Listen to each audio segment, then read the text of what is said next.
Crafty Gemini. I post weekly how-to video tutorials right here on my YouTube channel, and in this video I'm teaching you all how to make this kimono inspired cover-up.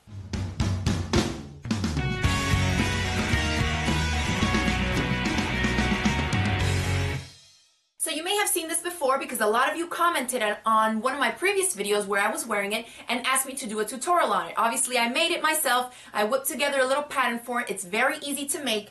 The problem is going to be in choosing your fabrics, right? So you want to make sure that you're getting something lightweight. If it's too heavy, it's not going to have the same drapey and flowy effect like this one does. And this is kind of what you want to go for. You kind of want it to fall close to the body. So read your fabric descriptions when you're trying to find a fabric that goes nicely for this type of airy and flowy project. It's really forgiving. You can make a ton of mistakes, and because it's drapey and it's not fitted, it's really going to hide a lot of imperfections, okay? Now, when we're working with fabrics for this type of a project, one of my recommendations is going to be chiffon. Chiffon is a lightweight sheer fabric. So this top is not made of chiffon, but it's like a cotton blend. I can't tell you where I got this. It was like on the streets of Los Angeles last year, and I think I paid $1 or $2 a yard. Just look for something lightweight, airy, and if you like the floral print, go with the floral. Today we're going to be working with a few different fabrics. Well, I'm going to show you a few different fabrics, and then I'm going to choose one for the tutorial. And so here I'll show you. This is a black geometric triangle. This is polyester chiffon. You can see it's sheer, it's airy, it's going to work great. You can see how it drapes. When you let the fabric go and it just falls like that, this is how it's going to drape right alongside your body. So you want something that falls nice and close to your body so it can have that flowy feel.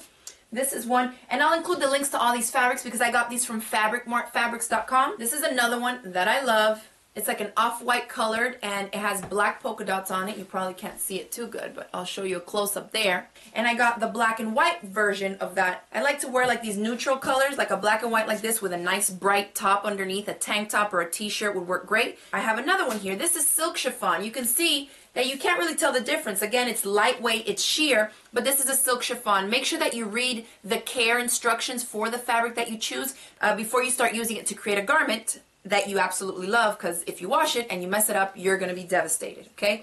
And so these are all fabrics that I got from fabrics.com. I'll include a link in the description box below. They have tons of different chiffons, polyester, silk, and then some of the synthetic versions of the chiffon you'll see like polyester usually, and that's going to be your most inexpensive one. So if you've never worked with sheer and lightweight fabrics like this, go ahead and get some of that just so you can try it out. So I'll include links in the description box below for the 4 fabrics I just showed you, and then I'm going to show you now how to create the pattern so we can get started on making our little kimono inspired cover-up. To draft the pattern, get some paper, a big piece of paper that measures at least 24 inches by 34 inches. This measurement here, we're assuming that all the edges are straight. So I've measured from one corner up that way 22 inches, and that's from the neck to your elbow measurement. Then I'm going to measure down, which is going to be from the neck down to how long I want the kimono to be. In my case, I'm going to stop it at 32 inches, okay? After it's finished, it's going to be about 30 inches or so on me, and I'm about 5'8". You may want to consider making it shorter if you're smaller. And then we're going to go this way for the bottom part. This is the hem, and we're going to go in about 12 inches, okay? And make a line there. Now let's draft how big we want the arm opening to be, and I'm going to put it down at about 18 inches, okay? If you don't want the armhole to be quite as big, adjust your measurements according to what you want. Now I need these 2 lines to meet. This is the underarm and then the side. So I'm going to come in here and draft a line all the way across so I can make sure I'm keeping everything straight. So it's a right angle mark right here down to where the side hem ends, and then match these up. Then you can erase what's left over from this line because all you want your pattern piece to be is like this big chunky L, right? Now I'll go back with a marker, make these lines a little darker, and I'm going to write in a few areas here so you have better idea of the orientation of the pattern. Then you can cut out your pattern piece and clear off your table so we can get ready to cut our fabric out. I like to use an old pattern, like the full tissue sheet of a pattern that I'm not using or that I pick up at thrift stores for like 10 cents or a quarter, because it's a big sheet. This is going to help stabilize silky fabrics like the chiffon, so it makes it easier for me to work with. Now I'm going to fold the fabric in half, and I have the selvages touching. It's basically the same way that you purchase the fabric if you buy it at a fabric store. Now I'm writing in here cut on fold. We're going to be cutting out 3 pieces, and one of them needs to be cut on the fold, which is this one. I had the fabric folded, I laid that bottom edge on the fold, and I cut all the way around it. That way we're cutting through both layers of fabric, so we'll get one large piece that's basically double this pattern piece when we open it up. Set this piece aside, that's going to be for the back, and then bring out your fabric again and the same pattern template, and you're going to cut through both layers of fabric on all sides to get two separate pieces. These will be for the front. And so you have a better idea of how this is going to be constructed. Let me show you quickly here a little visual. See, these are the two front pieces, and this is where it will open. Now take your two front pieces and layer one on top of the other with the ugly sides or wrong sides of the fabric touching. Make sure you have this oriented correctly as well, otherwise you're going to cut the neckline in the wrong place. Now measure and mark 6 inches down from that top corner, and then 4 inches to the left of the top corner as well, and mark. Line up both your marks and slice off that corner, and when you open it up, you can see what the neckline is going to look like. Now with those two front pieces, ugly sides facing up, let's throw on the back side of it with the ugly side facing down. The reason we're doing that is because we're doing French seams. So pin across both shoulders and then under the arm and down the sides as well on both sides. So to sew French seams, you basically have to sew each seam twice. So for the first one, just use a 1/4 inch seam allowance with a straight stitch and stitch like you normally would. Pivoting at that underarm segment where the underarm meets the side seam, go ahead and pivot there carefully and stitch down the sides. Once it's done, it's going to look like the garment is coming together, but again, the seams will be exposed to what the pretty side of the fabric is. So trim down the seam allowance down to about 1/8 of an inch. Then you're going to turn it so that the seam that you just sewed is towards the inside, which is going to be the pretty side of the fabric, and now we're laying it pretty sides touching.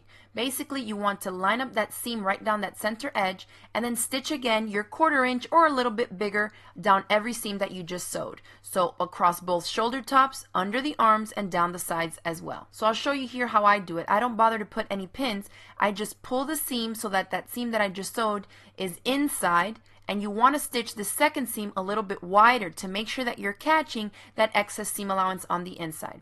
If you're not familiar with French seams, here's a better visual of what it looks like. This is the pretty side of the fabric, what's going to be on the outside of your kimono, and when you flip to see the inside seam, it's fully encased and completely finished.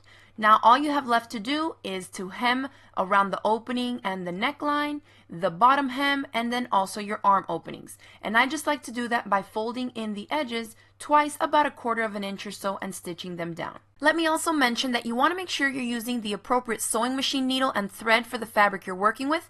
In this case, with this polyester chiffon, I'm using a universal 70-10 needle with all-purpose polyester thread, and I'll include links in the description box below. Once you're done hemming around the armholes right here, and then also the neck opening part here, and then the hem, once you're done with that, make sure that you remember what type of fiber content you used or what your fabric is made of, so you can give everything a nice good press. For example, this is polyester chiffon. I'm not going to set my iron to the highest setting because it's going to melt the fabric and ruin it. So make sure that you have your iron setting correctly for the fabric that you're using. Give everything a nice good press so all your seams lay nice and flat, and then you're going to be done and you'll have a nice and professionally finished kimono cover-up. If you want to check out the fabrics that I used or that I showed you in this tutorial, remember to visit fabricmarkfabrics.com, and in the description box below I've included the specific links on where you can find fabrics that would be great to use for a project like this. If you do give this project a try, remember to take some pictures and upload them to my Facebook page, because I always love to see what you're making from the Crafty Gemini tutorials.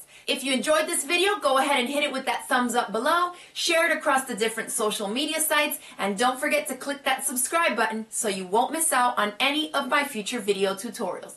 Thanks for watching, and I'll see you next time. Bye!